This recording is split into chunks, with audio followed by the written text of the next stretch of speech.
So if you want to add a custom domain to your Canva website, it's pretty simple. So first go to your Canva and log into the website that you're working on or that you want to add the custom domain. So for example here, okay, so when you get to this your website here, so what we're going to do once you're done with all the editing and everything, so you're ready to like publish it, so you're going to go and click on this publish website option here. So if you click on this publish website option here, so just click on it, and then here you will get to these your site address options here.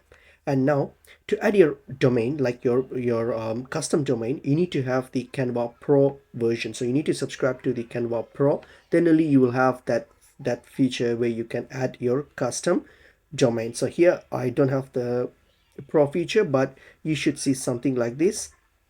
If you have the Pro version, you will see when you click on the publish website, you will see something like this here, and underneath there is a link here which says use a custom domain. All you have to do is click on it and then paste your custom domain and then just complete the on-screen prompt to connect it. So that's how you can add your custom domain. It's simple, but you need to have the Canva Pro subscription.